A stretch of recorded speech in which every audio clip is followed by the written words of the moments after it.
Students कैसे हैं आप लोग। आज हम लोग डिस्कस करने जा रहे हैं हमारे गुजरांवाला बोर्ड के पेपर को 2024 के फर्स्ट ईयर के पेपर को हम लोग डिस्कस करने जा रही हैं। तो चलिए हम लोग क्वेश्चन को वन बाय वन देखते हैं कि क्या उनके आंसर है, उनको किस तरह से अटेम्प्ट करना है। तो सबसे पहले हम लोग देखते हैं इनके ऑब्जेक्टिव को। तो फर्स्ट क्वेश्चन हमारे पास है the normal human body the percentage of plasma in blood is. अच्छा देखिए, थोड़ा सा रिकॉल करें कि ब्लड की कंपोजिशन को। तो ब्लड के अंदर आपको दो चीज़ें मिलती हैं, एक मिलते हैं सेल्स और दूसरे नंबर पे आता है प्लाज्मा। अगर आप ब्लड के अंदर से सारे सेल्स को निकाल दें, जो बाकी लिक्विड पोर्शन बचता है दैट इज प्लाज्मा। तो ब्लड सेल्स जो है ना बच्चे, they make up 45% of the blood. बाकी का जो 55% है दैट इज द प्लाज्मा। ठीक है, उस प्लाज्मा का 90% वाटर है, बाकी उसमें 10% डिजॉल्व सब्सटेंसेज होते हैं। लोवास्टैटिन इज यूज्ड फॉर, अब देखें लोवास्टैटिन जो है ना बच्चे, ये एक ऐसी ड्रग है जो कि फंगस से ऑब्टेन की जाती है। आपने इसको फंगस के प्रोडक्ट्स में पढ़ा होगा, जो फंगस से कमर्शियल बेनिफिट्स आते हैं उनमें पढ़ा होगा। अब ये मेडिसिन जो है ये फंगस से ली जाती है और इसको यूज किया जाता है ब्लड कोलेस्ट्रॉल लेवल को कंट्रोल करने के लिए।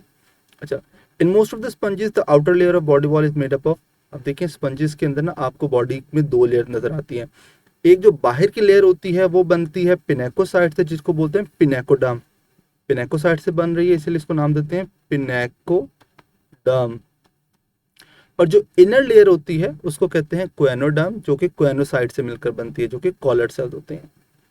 The substance which inhibits the blood clotting। अच्छा देखिए, हमारे कुछ वाइट ब्लड सेल होते हैं जो कि ब्लड को क्लॉट करने से प्रिवेंट करने के लिए सब्सटेंस प्रोड्यूस करते हैं, और वो सब्सटेंस है हेपरिन, जो कि बेसोफिल से आता है। ठीक है, हिस्टामिन का काम होता है इन्फ्लेमेशन को प्रमोट करना। फाइब्रिन प्रोटीन है, फाइब्रस प्रोटीन होती है। इस तरह एल्ब्यूमिन जो होती है ये भी हमारे प्लाज्मा की प्रोटीन होती है, जो कि क्या करती है, हमारे ऑस्मोटिक बैलेंस को मेंटेन करने में हेल्प करती है। डबल फर्टिलाइजेशन, देखिए डबल फर्टिलाइजेशन कुछ प्लांट्स के अंदर होती है कि जहां पर क्या होता है कि उनमें एक डिप्लॉयड जाइगोट और एक ट्रिप्लॉयड क्या बनता है, एंडोस्पर्म बनता है। ठीक है, एक ट्रिप्लॉयड उनके अंदर एंडोस्पर्म बनेगा। This is called as double fertilisation, और ये कैरेक्टरिस्टिक फीचर है एंजियोस्पर्म्स का। ठीक है, जो फ्रूट प्रोड्यूसिंग प्लांट्स होते हैं उनका ये कैरेक्टरिस्टिक फीचर होता है। The inorganic detachable cofactor is, अब देखिए यहाँ पे बता दें कि इनऑर्गेनिक है और डिटैचेबल है। तो इनऑर्गेनिक कोफैक्टर्स को हम लोग नाम देते हैं एक्टिवेटर्स का नाम देते हैं। ठीक है, इसमें यूजुअली आयंस हो सकते हैं, सोडियम हो सकता है, कैल्शियम हो सकता है, यूजुअली मेटल आयंस हो सकते हैं, लाइक फॉर एग्जांपल आयरन हो सकता है, जिंक हो सकता है, कोबाल्ट, इस तरह के जो आयंस होते हैं। होता क्या है कि जब एक बार सबस्ट्रेट की अटैचमेंट हो जाती है उसके बाद ये कोफैक्टर वहाँ से सेपरेट हो जाते हैं। Okay ji, the first of part of small intestine. तो देखिए स्मॉल इंटेस्टाइन के तीन पार्ट होते हैं। स्टमक के बाद जो सबसे पहले पार्ट आता है दैट इज ड्यूडेनम, उसके बाद आता है जुजिनम, और फिर एंड पर आता है इलियम। कोलोन जो बच्चे ये पार्ट है किसका, लार्ज इंटेस्टाइन का। Next ji, new ribosome are assembled in. तो बच्चे राइबोसोम नए जो बनते हैं उनकी सिंथेसिस, उनकी असेंबली, ये सब कुछ होता है कहाँ पे, न्यूक्लियोलस में। न्यूक्लियोलस को कहते हैं it is the ribosome synthesis factory of the cell। ठीक है, it is the ribosome synthesis factory. A group of similar sales that perform specific function. तो बच्चे सिमिलर सेल जब इकट्ठे होते हैं एक जैसा फंक्शन परफॉर्म करते हैं, दे मेक अ टिश्यू। जब टिश्यू इकट्ठे होते हैं they make an organ. What happens to oxygen in the respiratory electron transport chain. देखिए इलेक्ट्रॉन ट्रांसपोर्ट चेन के अंदर जो फाइनल एक्सेप्टर होता है ना दैट इज ऑक्सीजन। होता ये है कि ऑक्सीजन को इलेक्ट्रॉन्स दिए जाते हैं प्लस हाइड्रोजन आयंस आके यहाँ पे मिलते हैं, और इवेंचुअली ये सब कुछ मिल के बना देता है, वाटर बना देता है। तो ये ऑक्सीजन के साथ होता है। तो अब देखते हैं इनमें से क्या होता है। कार्बन डाइऑक्साइड ऑक्सीजन नहीं बना रही, गैस की फॉर्म में रिलीज नहीं होती, एनएडी नहीं, yes it is reduced in the form of water. Okay ji, the causal organism of amoebic dysentery in human. अब देखिए जो अमीबिक डिसेंट्री है, वैसे तो यहाँ पे दो ऑप्शन हो सकती हैं, अमीबा और एंटमीबा। सेट्सी फ्लाई ये बच्चे स्लीपिंग सिकनेस कॉज करती है, और वैसे भी ये स्प्रेड करती है, इसको पॉजिटिव एजेंट नहीं है। Same goes for paramecium. अब अमीबा और एंटमीबा दो ऑप्शन आ रही हैं आपके पास। जब भी ऐसा कहीं पर हो कि आपको एक से ज़्यादा ऑप्शन ठीक लग रही है, आपने मोस्ट अप्रोप्रिएट को चूज करना है। अब इसमें से देखिए ज़्यादा स्पेसिफिक ऑप्शन है एंटमीबा। एंटमीबा हिस्टोलिटिका आप लोगों ने पढ़ा होगा। ठीक है, एंटमीबा हिस्टोलिटिका क्या करता है, ये अमीबिक डायसेंट्री कॉज करता है। डायसेंट्री कहते हैं जो डाइजेस्टिव सिस्टम से रिलेटेड प्रॉब्लम होती हैं, जैसे कि डायरिया हो जाना, वॉमिट्स आ जाना, इसको कहते हैं अमीबिक डायसेंट्री कहते हैं। ठीक है, अगर अमीबा की वजह से हो रही हैं। तो Entamoeba is a type of amoeba जो कि ये चीज़ें कॉज कर सकता है, जो कि अमीबिक डिसेंट्री कॉज कर सकता है। अगर ऑप्शन में एंट अमीबा ना दिया होता तो फिर हम लोग अमीबा को चूज करते। अच्छा जी, नेक्स्ट आ रहा है हमारे पास the diagram shows carbohydrate. Okay, यहाँ पर एक कार्बोहाइड्रेट की डायग्राम दी हुई है। आप देखें यहाँ पे ग्लूकोज और एक जो है ना वो फ्रुक्टोज मिल रहे हैं आपस में। Sorry, it is 5 carbon, it is ribose, ribose मिल रहा है आपस में। Okay, what is the name of bond which links these two. देखिए इस बॉन्ड के रेफरेंस से पूछ रहे हैं कि ये कौन सा बॉन्ड है जिसने इनको आपस में जोड़ा हुआ है। तो कार्बोहाइड्रेट के दरमियान में जो बॉन्ड बनता है that is called as the glycosidic bond, जिसको ग्लाइकोसिडिक लिंकेज कहते हैं। पेप्टाइड लिंकेज बनता है अमीनो एसिड के दरमियान में, और एस्टर लिंकेज आपको देखने को मिलता है कहाँ पर, आपको एसाइल ग्लिसरॉल के अंदर देखने को मिलता है। During fermentation, the amount of energy present within the chemical bond of glucose is converted to ATP. देखिए हमारी बुक की लाइन है कि फर्मेंटेशन रिएक्शन का मतलब है anaerobic respiration. This is the anaerobic respiration, और एनारोबिक रेस्पिरेशन में सिर्फ 2% एनर्जी रिलीज होती है। क्यों? रीजन बीइंग क्योंकि यहाँ पे देखिए ना क्रेब्स साइकिल हो रहा है ना इलेक्ट्रॉन ट्रांसपोर्ट चेन हो रही है, और ज़्यादातर एनर्जी तो क्रेब्स साइकिल और इलेक्ट्रॉन ट्रांसपोर्ट चेन से ड्राइव की जा रही है। अगर फर्मेंटेशन रिएक्शन हो रहा है तो इसका मतलब है सिर्फ ग्लाइकोलिसिस हो रही है, तो सिर्फ 2% एनर्जी को वहाँ से हार्वेस्ट किया जा सकता है। Phase of rapid growth in bacteria. देखिए बैक्टीरिया की अगर हम ग्रोथ कर्व को देखें ना तो हमें वो कुछ इस तरह की मिलती है। फॉर एग्जाम्पल अगर हम ग्राफ ड्रॉ करते हैं तो हमें इस तरह का ग्राफ देखने को मिलता है। ठीक है, तो ये जो फेज है दिस वन, जहाँ पे बैक्टीरिया बहुत तेजी से ग्रो कर रहे हैं, this is called as the log phase. Log phase का वर्ड आया ही है लॉगरिदम से। लॉगरिदमिक का मतलब होता है कि जहाँ पे हर डिवीजन के साथ नंबर ऑफ बैक्टीरिया डबल होते जा रहे हैं। मतलब 2 से 4 सेल बन रहे हैं, 4 से 8, 16, फिर 32, फिर उससे आगे 64। इस तरह से हर डिवीजन के साथ नंबर ऑफ सेल डबल होते जा रहे हैं। स्टेशनरी फेज ये ऊपर वाला है जहाँ पे ग्रोथ बिल्कुल स्टैटिक हो चुकी हुई है। लैग फेज ये स्टार्ट का फेज है जहाँ पर क्या होता है, जहाँ पर भी बैक्टीरिया प्रिपरेशन कर रहे हैं, और एंड पे आता है उसका डेथ या डिक्लाइन फेज।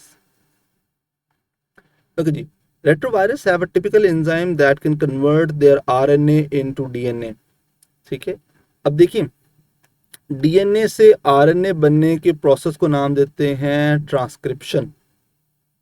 डीएनए से आरएनए बनने के प्रोसेस को नाम देते हैं ट्रांसक्रिप्शन, और जब हम इस प्रोसेस को उल्टा कर देंगे, मतलब कि आरएनए से डीएनए बनाएंगे, that is called as reverse transcription. और रिवर्स ट्रांसक्रिप्शन करके देगा कौन सा enzyme, that will be reverse transcriptase. Which of the following is the length of giant squid? अच्छा अब देखिए जायंट स्क्विड जो है ना बच्चे ये मोलस्का से बिलोंग करते हैं। मोलस्का के अंदर ना साइड बॉक्स में चीज दी है चैप्टर नंबर 10 के अंदर। आप इंटरनेट पे जाएंगे आपको ना इसका आंसर कुछ डिफरेंट मिलेगा, वहां पे 10 से 20 मीटर तक लिखा हुआ मिल सकता है। आप अगर किसी और पोर्ट की बुक उठा के देखेंगे आपको वहां पे डिफरेंट मिल सकते हैं। तो याद रखिएगा जब भी कहीं पर इस तरह का क्वेश्चन है ना जहाँ पे कोई वैल्यूज पूछी गई हैं, इवन कि आप लोग के एंट्रेंस टेस्ट में भी जब भी कुछ इस तरह क्वेश्चन आता है तो आपने बच्चे वो आंसर करना है जो कि आपकी बोर्ड की बुक के अंदर दिया हुआ है, आपके टेक्स्ट बुक के अंदर दिया हुआ है। तो आपके टेक्स्ट बुक के अंदर इसका आंसर दिया हुआ है 15 मीटर, तो हम लोग इसी के साथ जाएंगे। डायमीटर ऑफ ब्रोंक्यूल, तो बच्चे जब एयर पैसेज भी डिवाइड होता जाता है उसमें कार्टिलेज कम होता जाता है। इवेंचुअली जब वो ब्रोंक्यूल बनते हैं तो उसका डायमीटर 1 मिलीमीटर या उससे कम हो जाता है। ठीक है, इस ये वो स्टेज है जहाँ पर आके स्मूथ मसल होते हैं सिर्फ, जहाँ पर आके कार्टिलेज खत्म हो जाता है। ठीक है, तो ये तो थे आपके ऑब्जेक्टिव। अब हम देखते हैं हमारे सब्जेक्टिव पार्ट को, हम देखते हैं कि पहले शॉर्ट क्वेश्चन के पोर्शन को देखते हैं कि क्या क्या शॉर्ट क्वेश्चन आए, इनको किस तरह से अटेम्प्ट करना है। Okay, right on the comparison between saturated and unsaturated fatty acid. ठीक है, तो आपने इसमें क्या करना है, आपने इसमें बताना है कि सैचुरेटेड अनसैचुरेटेड फैटी एसिड क्या होते हैं।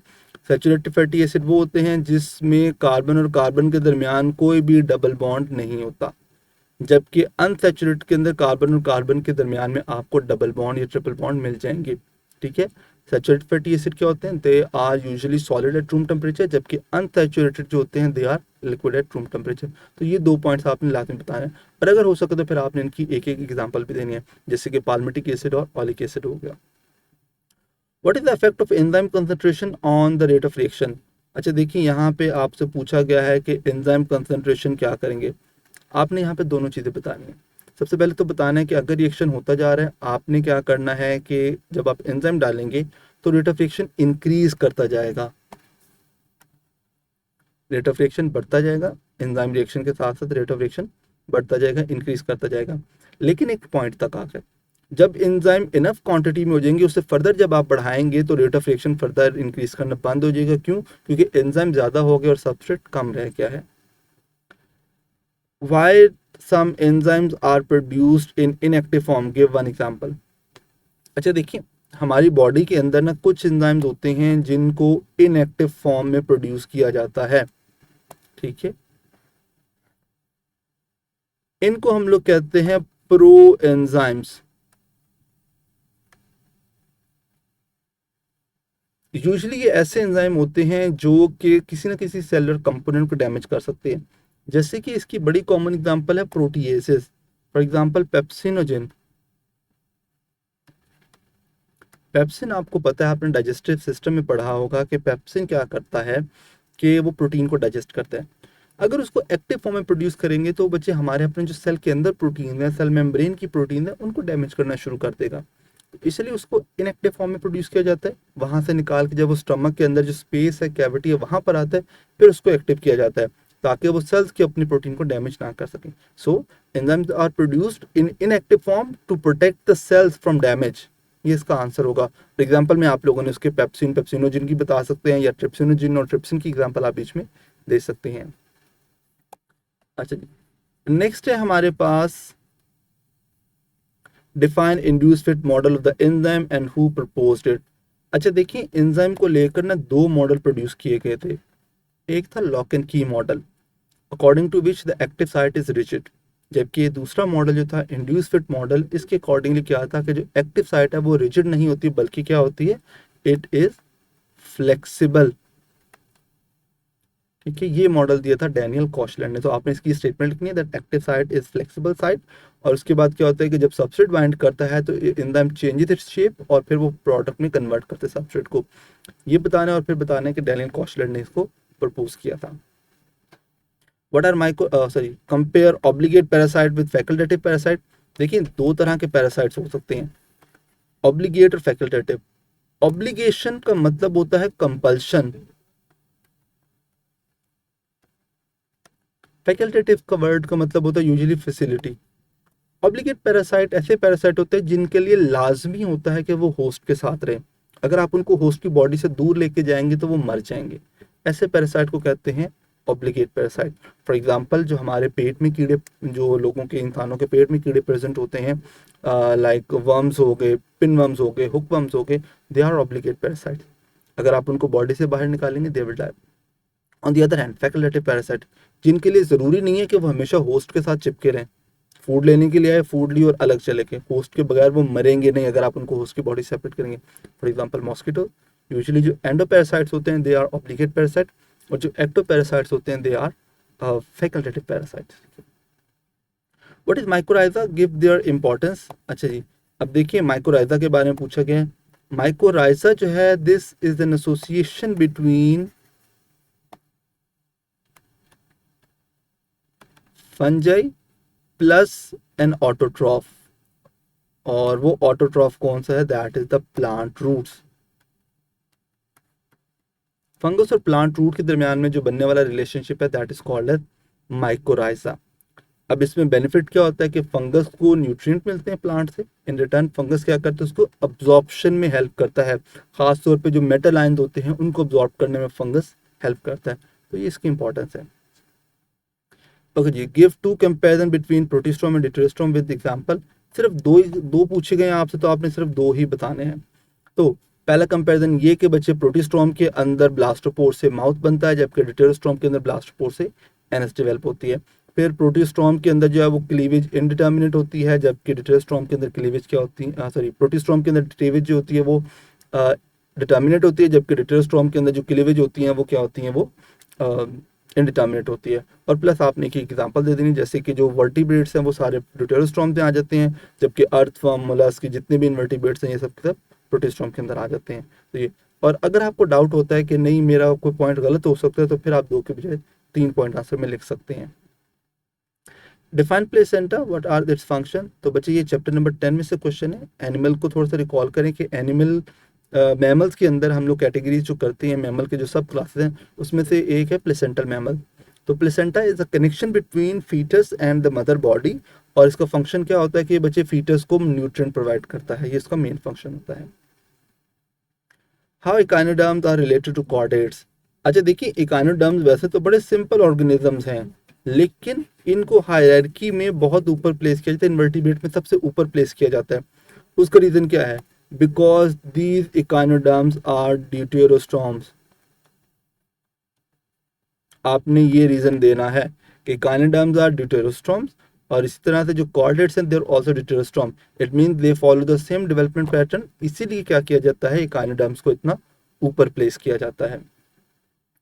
अच्छी, व्हाट आर प्रोटोथीरियल मैमल्स। अगेन ये मैमल का वो ग्रुप है, मैमल के जो हम 3 क्लासेस पढ़ते हैं, यूथीरिया, मेटोथीरिया, प्रोटोथीरिया, ये 3 ग्रुप्स आ जाते हैं। तो प्रोटोथीरिया सबसे पहला ग्रुप है जो कि एग लेइंग मैमल्स आते हैं, जैसे कि डकबिल, प्लेटिपस आ जाती है। Differentiate absorption and action spectrum. तो चैप्टर नंबर 11 में से क्वेश्चन है, अब्जॉर्प्शन स्पेक्ट्रम और एक्शन स्पेक्ट्रम का डिफरेंस। अब्जॉर्प्शन स्पेक्ट्रम होता है जो कि बताता है कि कौन सा पिगमेंट कितनी वेवलेंथ को अब्जॉर्ब कर रहा है, that is the absorption spectrum. जबकि एक्शन स्पेक्ट्रम बताएगा कि जो लाइट अब्जॉर्ब हो रही है वो कितनी इफेक्टिव है फोटोसिंथेसिस करने में। Action spectrum tell the relative effectiveness of the pigment, light absorb by the pigment. ठीक है, तो ये दोनों में डिफरेंस आता है। Define Calvin cycle, where does it occur. तो कैल्विन साइकिल, इसका दूसरा नाम क्या है? Dark reactions. Calvin cycle is the second phase of photosynthesis where the inorganic molecule, inorganic organ is captured and fixed, and as a result of that G3P और carbohydrates are produced. तो ये आपने definition देनी है Calvin cycle की, और ये कहाँ पर होता है? It occurs in the stroma of the chloroplast. अच्छा जी, नेक्स्ट को देखते हैं। नेक्स्ट पार्ट में से आपने 8 क्वेश्चन को अटेम्प्ट करना होता है। Define biological method, what is a biological problem. तो biological method is a scientific method that is used to solve a biological problem. सिर्फ इतनी सी आपने डेफिनेशन देनी है। अब बायोलॉजिकल प्रॉब्लम क्या है? Any phenomena related to a living organism is a biological problem. ठीक है, लिविंग ऑर्गेनिज्म से रिलेटेड कोई भी फिनोमिना जिसका रीजन ना पता हो, जिसका कॉज ना पता हो, that is a biological problem. तो आपने ये 2 सिंपल डेफिनेशन देनी है। How would you distinguish between biological molecules and bioremediation? Okay, biological control or bioremediation. Biological control, where we are using living organism to control the other living organism, that is biological control. कि जहां पे हम लोग population को control कर रहे हैं, जबकि बायोरेमिडिएशन के अंदर कंट्रोल किया जा रहा है पोल्यूशन को। ये मेन डिफरेंस है। बायोलॉजिकल कंट्रोल में लिविंग ऑर्गेनिज्म को यूज किया जाता है to control population of other organism, जबकि बायोरेमिडिएशन के अंदर लिविंग ऑर्गेनिज्म को यूज किया जाता है टू कंट्रोल द पोल्यूशन। तो ये डिफरेंस लिखना है आपने। Who stated omnis cellula e cellula. Okay, chapter number 4 के शुरू का जो पार्ट है जहां पे साइंटिस्ट बताए हुए हैं, वहां से क्वेश्चन आया। ओमनीसेलुलर का मतलब है सेल्स कम फ्रॉम सेल्स। इसका मतलब है new cell arise from the division of pre existing cell. ठीक है, और जो कि सेल थ्योरी का एक पोस्टुलेट भी है कि नए सेल जो हैं वो पुराने सेल के डिवीजन से बनते हैं, और ये स्टेटमेंट जो है ना बच्चे रुडोल्फ विर्को ने दी थी। Defined congenital disease, give their causes. अच्छा, कंजेनिटल डिजीजेस जो है ना बच्चे, ये क्वेश्चन आपके पास ना लाइसोसोम में ये वर्ड लिखा हुआ है। लाइसोसोम में जहाँ पे स्टोरेज डिजीजेस को मेंशन किया हुआ है ना, वहां पे ये वर्ड दिया कंजेनिटल डिजीज का। कंजेनिटल का मतलब होता है by birth. The word congenital means by birth. तो ऐसी प्रॉब्लम जो कि बाय बर्थ ही प्रेजेंट होती है, जो कि at the time of birth ही प्रेजेंट होती हैं, those are called as the congenital problem.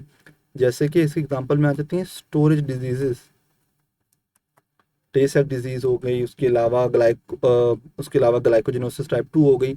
ये जो डिजीजेस हैं बच्चे, ये क्या हैं? ये कंजेनिटल डिजीज हैं जो कि बाय बर्थ ही प्रेजेंट होती है, बर्थ डिफेक्ट जिनको कहते हैं। Right the names of parasitic amoeba, what does it cause. अब देखेंगे आपके पास शॉर्ट एमसीक्यू में से ही आया क्वेश्चन। एमसीक्यू में हमने इसको डिस्कस किया है कि एंटामीबा हिस्टोलिटिका वो बैक्टीरिया, वो अमीबा है जो कि पैरासिटिक है, डिसेंट्री कॉज करता है। सो आपने वही यहाँ पर आंसर में लिखना है। What are red tides. तो रेड टाइड्स बच्चे, ये क्वेश्चन भी जो है ना वो प्रोटोजोन्स में से आया। ये क्वेश्चन भी आपके पास चैप्टर नंबर 7 में से आया है। तो रेड टाइड्स में क्या होता है कि सम टाइम जो होते हैं कि एलजी जो है वो इतने ज़्यादा हो जाते हैं कि जो वेव्स होते हैं उनका कलर रेड होना शुरू हो जाता है, तो सच टाइड्स में are called as the red tide. ठीक है, ये इसका भी मेन रीज़न क्या होता है, इसका भी रीज़न होता है अलगर ब्लूम, इसका कॉज होता है। Why slime moulds are included in kingdom Protista. देखिए हालांकि तो मोल्ड्स जो हैं ये फंगस से रिजेंबल करते हैं, तो इनको क्यों रखा जाता है, याद रखिएगा इनको कहा जाता है फंजाई लाइक प्रोटिस्ट। आपने यहाँ पे बताना है कि इनका फंगस से डिफरेंस क्यों है, फंगस और इनमें क्या क्या डिफरेंसेस है। जैसे कि आपने बताना है कि इनमें सेंट्रियोल्स मिलेंगे आपको, इनमें डिवीजन के लिए जो है न्यूक्लियर माइटोसिस नहीं प्रेजेंट होती, तो इस वजह से क्या होता है कि इनको एग्जैक्टली फंगस के अंदर नहीं प्लेस किया जा सकता। दैट इज वाई इनको फंगस से निकाल कर कहाँ रखा गया, इन द किंगडम प्रोटिस्टा। तो आपने बेसिकली यहाँ पे डिफरेंस बताना है। How Phytophthora infestation caused Irish potato famine. अब ये देखिए डिजीज को रेफर किया हुआ है, आयरिश पोटैटो फेमिन जो है ये आया था कि जब फाइटोफथोरा ने क्या किया था कि वहाँ पे पोटैटो की जो फसल है उसको तबाह कर दिया था। देखिए हर कंट्री के अंदर, हर रीजन के अंदर कार्बोहाइड्रेट का कोई ना कोई मेन सोर्स होता है। जैसे हमारे लिए हमारे रीजन के अंदर, हमारे कंट्री के अंदर गंदम मेन सोर्स है।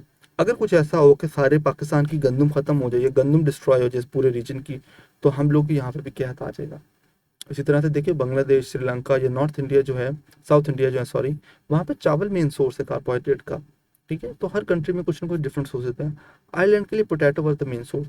तो फाइटोफथोरा इन्फेस्टेशन ये भी मोल्ड्स में से एक, स्लाइम मोल्ड्स में से है, जिसने क्या किया था, अ, जिसने पोटैटोज को डिस्ट्रॉय कर दिया था। तो आपने उस चीज़ को बताना है कि जिसकी वजह से मिलियंस, एक एस्टिमेट किया था मुताबिक 250,000 से लेके 1 मिलियन तक डेथ हुई थी। ओके जी, what is the role of mitochondria in photorespiration. अब ये फोटो रेस्पिरेशन जो है ना बच्चे, ये रेस्पिरेशन में से आया है। आपने बताना है कि जो रेस्पिरेशन का, फोटो रेस्पिरेशन का एक स्टेप जो है वो कहाँ पर होता है, माइटोकॉन्ड्रिया के अंदर होता है, और आपने बताना है वो कौन सा स्टेप है, आपने उसकी इक्वेशन ड्रॉ करनी है। How do scuba diver breathe pressurised air. Scuba diver बच्चे ये आपके पास साइड बॉक्स में से क्वेश्चन है जो कि चैप्टर नंबर 13 के एंड पर दिया हुआ है। स्कूबा डाइवर होते हैं जो कि ओशन के डेप्थ में जाते हैं, तो अपने साथ जो सिलेंडर लेकर जाते हैं उसमें प्रेशराइज्ड एयर होती है, ताकि वो वाटर के डेप्थ में जो प्रेशर होता है उसको मैच कर सके। अदरवाइज तो ऐसा होगा कि अंदर सिलेंडर के अंदर अगर एक प्रेशर कम होगा और बाहर वाटर का प्रेशर ज़्यादा होगा तो सिलेंडर को क्रश कर सकते हैं। जब एयर जब हमारे लंग्स में आएगी तो हमारे बाहर प्रेशर डिफरेंस की वजह से हमारे लंग्स क्रश हो सकते हैं। तो इसीलिए उसमें क्या किया जाता है, प्रेशराइज्ड एयर को भरा जाता है। तो ये चीज़ आपने यहाँ पे बतानी है। What is the difference between pulmonary and systemic circulation. Circulatory system की दो टाइप्स होती हैं। पल्मोनरी सर्कुलेशन जो है ना बच्चे, that is between heart and lungs, जबकि सिस्टमिक सर्कुलेशन जो है that is between heart and body. तो ये आपने यहाँ पर बताना है। How blood helps maintaining the internal environment of the body. तो बच्चे आपने यहाँ पे बताना है होम्योस्टेटिक रोल ऑफ ब्लड। ठीक है, यहाँ पर आप लोग बताएंगे homeostatic role of the blood, जो ब्लड के फंक्शन में आपने पढ़ा होगा, तो उस लाइन को लिखना है कि ब्लड हमारे इंटरनल सॉल्ट कंडीशन को मेंटेन करता है, वेस्ट मटेरियल को रिमूव करता है, टेम्परेचर मेंटेन में हेल्प करता है, एवरीथिंग। तो ये चीज़ें आपने बतानी है। तो इस तरह से बॉडी के इंटरनल एनवायरनमेंट को ये मेंटेन करता है। ओके ओके जी, नेक्स्ट पार्ट को देखते हैं जिसमें से आपने कोई से 6 क्वेश्चन अटेम्प्ट करने होते हैं। तो give any 4 symptoms of hepatitis. तो बच्चे देखिए क्वेश्चन सीधा सा है, सिर्फ सिम्टम्स बताने हैं बस, और नंबर भी मेंशन कर। इसका मतलब है कि एक सिम्टम जो है बच्चे वो आपने, 2 सिम्टम जो है वो एक माह के इक्वलेंट होंगे। तो आपने बताने हैं हेपेटाइटिस के सिम्टम्स, जैसे कि जॉइंटिस उसका सिम्टम होता है, फटीग उसका सिम्टम होता है, उसके अलावा muscular pain and abdominal pain उसका सिम्टम होता है, टायर्डनेस उसका सिम्टम्स में आ जाती हैं। तो ये आपने उसके सिम्टम्स बताने हैं। फिर सिवियर केसेस में वॉमिटिंग भी होना शुरू हो जाती है। Right on 4 postulate of germ theory. अब ये जो जर्म थ्योरी ने बच्चे, ये आपके बैक्टीरिया वाले चैप्टर में से आई हुई है, जो प्रोकैरियोट्स का चैप्टर है उसमें से आई हुई है। तो उसमें शुरू में 4 पॉइंट दिए हुए हैं कि there is a positive agent behind the disease, that agent can be isolated. उसके बाद इसको कल्चर किया जाता है, प्योर कल्चर, और फिर जब उस एजेंट को आप किसी में इंजेक्ट करेंगे तो दोबारा से सेम डिजीज कॉज करेगा, और फिर आप वहाँ से भी उसको प्योरली आइसोलेट कर सकते हैं। ये 4 पॉइंट्स जो है ना आपने बताने हैं in the germ theory. Okay, how does paralysis differ from and peristalsis differ from anti peristalsis। देखिए पेरिस्टालसिस जो है वो मूवमेंट है कि जहाँ पे फूड को नीचे मूव किया जाता है, डाउनवर्ड मूवमेंट है जो हमारे through out the digestive track चलती रहती है, दैट इज द पेरिस्टाल्सिस, जो कि फूड को नीचे की डायरेक्शन में लेके जाती है। हाउएवर सम टाइम किसी इरिटेंट की वजह से, किसी टॉक्सिन की वजह से, किसी डिजीज की वजह से ये मूवमेंट की डायरेक्शन रिवर्स हो जाती है। तो ये अपवर्ड से डाउनवर्ड की बजाय पेरिस्टाल्सिस अपवर्ड से डाउनवर्ड होती है, जबकि एंटी पेरिस्टाल्सिस जो होती है बच्चे, ये क्या होती है, ये डाउनवर्ड से अपवर्ड जाती है। एंटी पेरिस्टाल्सिस ये रिवर्स हो जाती है, जिसकी वजह से वॉमिटिंग होती है। तो ये चीज़ आपने बतानी है।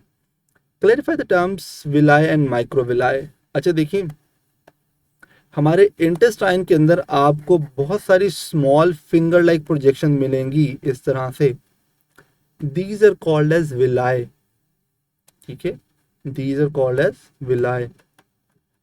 जब आप इन विलाय को देखते हैं तो आपको इनके ऊपर इस तरह से सेल्स मिलेंगे,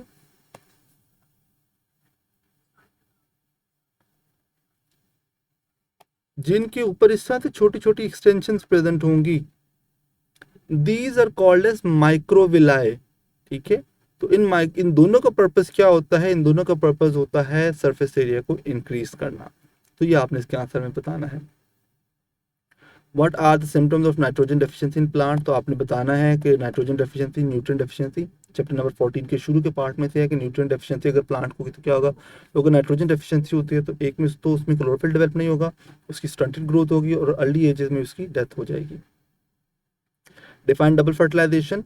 अब देखें, डबल फर्टिलाइजेशन हमने एमसीक्यू में भी डिस्कस किया कि एंजियोस्पर्म का फीचर होता है कि जहां पर इनकी ओवरीज के अंदर बेसिकली दो तरह के सेल बनते हैं। एक एग सेल बनता है जो कि डिप्लॉयड होता है, और दूसरे नंबर पे यहाँ पे क्या बनता है, एंडोस्पर्म बनाने के लिए एक डिप्लॉयड सेल बनता है। ठीक है, जिसको एंडोस्पर्म न्यूक्लियस कहते हैं। जब फर्टिलाइजेशन होती है तो यहाँ से जाइगोट बन जाता है, जबकि यहाँ से ट्रिप्लॉयड एंडोस्पर्म बनता है, और यहाँ से बनता है जाइगोट। तो this phenomena is called as double fertilization. What are frond, which class of tracheophyte as a frond are present. तो बच्चे आपने इसमें बताना है कि फ्रॉन्ट जो होते हैं वो टिपिकल लीव्स होते हैं जो कि कर्व कर जाते हैं, इस तरह से ये लीव्स होते हैं। आपको ये एडिएंटम्स के अंदर मिलेंगे। ठीक है, फ्लिसनी के अंदर मिलेंगे। ये लीव्स होते हैं, जब छोटे होते हैं तो इस तरह से कर्व होते हैं, बाद में ऐसे यूं जब जैसे जैसे बड़े होते जाते हैं ओपन होते जाते हैं। तो आप इनका बताना है। Why Bambusa is economically important. तो बच्चे बैम्बूसा बैम्बू से, ठीक है, चैप्टर नंबर 9 के एंड से एक क्वेश्चन है, तो आपने बताना है कि बैम्बूज के यूजेस क्या हैं। हैट्स बनाने के लिए, फर्नीचर बनाने के लिए इनको यूज़ होते हैं। पैंडास जो है वो फूड के तौर पे यूज़ करते हैं। फिर कई सारी जगहों पर इनको अल्कोहल बनाने के लिए भी यूज़ किया जाता है। अच्छा जी, लास्ट शॉर्ट क्वेश्चन हमारे पास, how the bryophyte consider as amphibians of the plant. अच्छा देखिए, ब्रायोफाइट का आपने बताना है कि ब्रायोफाइट को एम्फीबियंस कहते हैं। क्यों? क्योंकि उनको अपनी लाइफ का एक पार्ट जो है वो लैंड पर गुजारना होता है, जबकि एक पार्ट वो अपनी लाइफ का वाटर में गुजारते हैं। वाटर में इसलिए गुजारना होता है because they need water for their fertilisation. they cannot live far away from water, that is why they are called as amphibians of the plant। क्योंकि वो अपनी जो फर्टिलाइजेशन स्टेज है, सेक्सुअल रिप्रोडक्शन स्टेज है, they need it water for this। ठीक है, they need water for this, therefore they are called as amphibians of the plant, they cannot live away from water। तो ये आपने बताना है इसमें। अच्छा जी, नेक्स्ट देखते हैं हमारे पास लॉन्ग क्वेश्चन के सेक्शन को। What are biological organisation. Okay, discuss population community level of organisation. देखिए यहाँ पे क्लियर बता दिया इन्होंने। सबसे पहले तो बायोलॉजिकल ऑर्गेनाइजेशन की डेफिनेशन आपने देनी है कि लिविंग ऑर्गेनिज्म के अंदर हमेशा एक हार्मोनी प्रेजेंट होती है। ठीक है, जहाँ पे सिंपल से कम्प्लेक्स की तरफ अरेंजमेंट होती है, that is called as biological organisation. Cell से लेके कहाँ तक, बायोस्फीयर लेवल तक हमारी सारी ऑर्गेनाइजेशन डेवलप है। और यहाँ पे सिर्फ दो लेवल को डिस्कस करना है, पॉपुलेशन एंड कम्युनिटी। आपने इसमें बताना है पॉपुलेशन की सबसे पहले डेफिनेशन कि group of organism living in a particular area at a particular time they form a population. और फिर आपने उसकी एग्जांपल देनी है, जैसे human population at a particular city, mice population in rice field, जो बुक में एग्जांपल दी है, ये बताना है। कम्युनिटी, फिर आपने उसकी प्रॉपर डेफिनेशन देनी है, हेडिंग बनाकर लिखना है इसको। हेडिंग बनाएंगे कम्युनिटी को और फिर डेफिनेशन देंगे कि कम्युनिटी के अंदर क्या होता है कि multiple population when they interact they make a community. फिर आपने एग्जांपल देनी है, जैसे कि सिटीज़ हो सकती हैं, जैसे कि कोई फील्ड हो सकती हैं, फॉरेस्ट हो सकती हैं, सब कम्युनिटी बनाती हैं। अच्छा, इसके अलावा आपने ना फिर यहाँ पर कम्युनिटी के अंदर ना कुछ बताया हुआ है कि पॉपुलेशन लेवल पे जो इंटरेक्शन होती हैं और फिर कम्युनिटी लेवल में किस तरह से इंटरेक्शन होते हैं, उनकी एग्जांपल हमारे बुक के अंदर दी हुई है। आपने वो एग्जांपल भी लाजमी तौर पे देनी है, ठीक है। कम्युनिटी की कुछ पैरामीटर दिए हुए हैं, वो भी आपने बताने हैं। पॉपुलेशन के कुछ पैरामीटर दिए हुए हैं, आपने वो भी बताने हैं। Describe mechanism of breathing in man, तो बच्चे आपने इसमें इनहेलेशन और एक्सहेलेशन का प्रोसेस बताना है। पहले आप इनहेलेशन की हेडिंग देंगे, बताएंगे कि किस तरह से रिब मसल जो होते हैं वो कॉन्ट्रैक्ट करते हैं, डायफ्राम नीचे जाता है, चेस्ट ऊपर लिफ्ट होती है, एयर अंदर रश करती है। इसी तरह से इंटरकोस्टल मसल रिलैक्स करते हैं, डायफ्राम ऊपर की तरफ आता है और फिर अंदर प्रेशर कम ज़्यादा हो जाता है, जिसकी वजह से एयर बाहर आती है। तो आपने ये चीज़ बतानी है इसमें। Describe acyl glycerol in detail. अब ये इसाइल ग्लिसरॉल जो है ना बच्चे, ये क्वेश्चन आया है लिपिड में से। आपने बताना है कि इसाइल ग्लिसरॉल कैसे बनते हैं। They are ester of fatty acid and glycerol. फिर आपने स्ट्रक्चर ड्रॉ करना है इसाइल ग्लिसरॉल का, और फिर आपने बताना है फैटी एसिड की टाइप को भी इसमें ब्रीफली डिस्कस करना है। ड्रॉ ग्रेबर label graphic representation life cycle of Rhizopus. Okay, अब देखिए यहाँ पे इन्होंने बता दिया है कि आपने बीच में कोई डिस्क्रिप्शन नहीं देनी, सिर्फ लाइफ साइकिल ड्रॉ करना है। और वो किसका? राइजोपस का। ये कौन है? ये फंजाई हैं, ठीक है। जाइगोमाइसीड से बिलोंग करते हैं राइजोपस। सिर्फ इसका लाइफ साइकिल जो आपकी बुक में दिया है उसको ड्रॉ करने, कोई डिस्क्रिप्शन कोई डिटेल नहीं देनी। हाँ, जो लाइफ साइकिल ड्रॉ करेंगे उसमें आपने जो है ना लेबलिंग लाजमी तौर पे करनी है। List organelles which are single membrane bonded, double membrane bonded and lacking any membrane, draw label diagram of section through mitochondria. Okay, देखिए सिर्फ इतना का लिस्ट करनी है। आपने क्या करना है, सबसे पहले हेडिंग देनी है कि आपके पास सिंगल मेम्ब्रेन बाउंडेड कौन कौन सी हैं, ठीक है। जैसे कि लाइसोसोम सिंगल मेम्ब्रेन है, प्रोक्सीसोम, गलाक्सीसोम, वैक्यूल्स, ये सब सिंगल मेम्ब्रेन बाउंडेड है। डबल मेम्ब्रेन बाउंडेड आपने बताने हैं कि डबल मेम्ब्रेन किसमें? क्लोरोप्लास्ट, माइटोकॉन्ड्रिया, न्यूक्लियस, ये सब में डबल मेम्ब्रेन है। लैकिंग एनी मेम्ब्रेन, जिसमें कोई मेम्ब्रेन प्रेजेंट नहीं है, जैसे कि इसमें आ जाते हैं राइबोसोम्स आ जाते हैं, साइटोस्केलेटन आ जाता है, सेंट्रियोल्स आ जाते हैं। ये वो ऑर्गेनेल्स हैं जिनके अंदर कोई भी मेम्ब्रेन प्रेजेंट नहीं है। और फिर सिर्फ आपने माइटोकॉन्ड्रिया की डायग्राम बनानी है।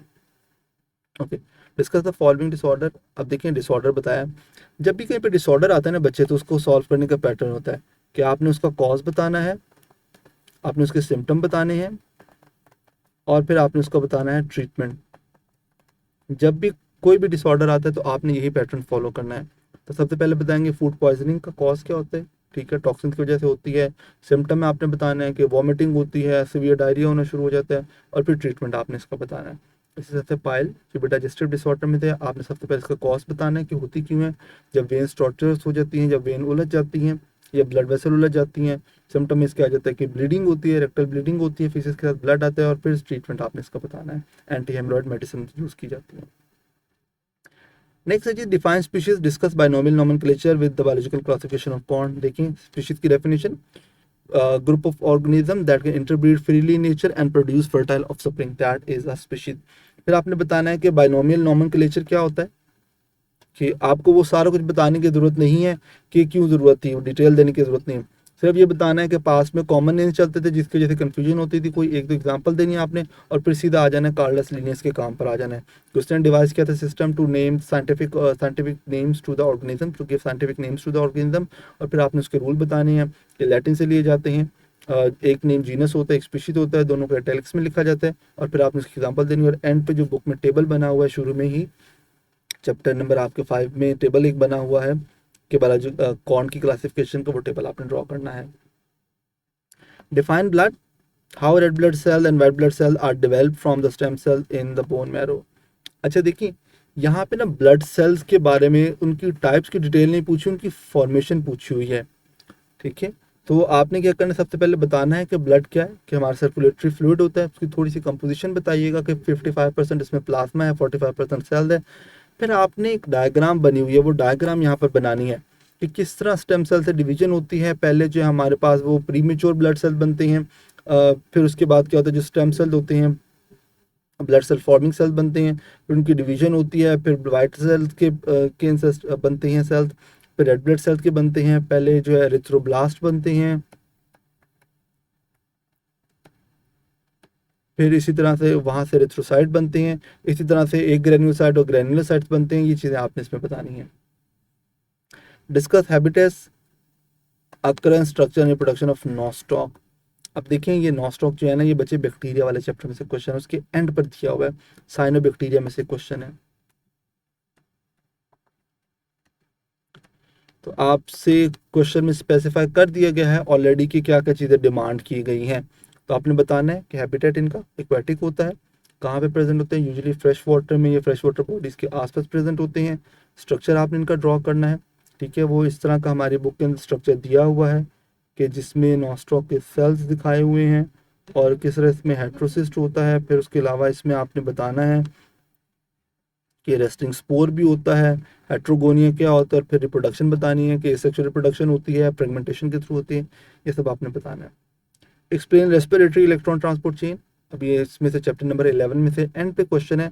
इलेक्ट्रॉन ट्रांसपोर्ट चेन आपने ड्रॉ करनी है और बताना है किस तरह से उसमें से इलेक्ट्रॉन का पासेज होता है, कैसे NADPH से इलेक्ट्रॉन आते हैं, कैसे FADH2 से इलेक्ट्रॉन आते हैं और कैसे उनको यूज किया जाता है। इसमें खासतौर पे तरतीब का ख्याल रखिएगा साइटोक्रोम्स की, कि कोएंजाइम क्यू से उसके बाद साइटोक्रोम बी, फिर साइटोक्रोम सी, फिर साइटोक्रोम ए और एंड पे A3 और एंड पे ऑक्सीजन को दिया जाता है। तो ये तरतीब आप देंगे। तो इस तरह से बच्चे क्वेश्चन थे आपके पास, ठीक है। क्वेश्चन को अटेम्प्ट करते हुए इस चीज़ का ख्याल रखिएगा कि 4 मार्क्स का क्वेश्चन होता है, आपने हर क्वेश्चन को 15 मिनट से ज़्यादा नहीं देने, कोशिश करनी है कि 15 मिनट के अंदर ही सॉल्व हो। आपने उसकी डायग्राम भी ड्रॉ करनी है, तो डायग्राम्स के लिए बहुत अच्छे से प्रैक्टिस कीजिएगा, ठीक है।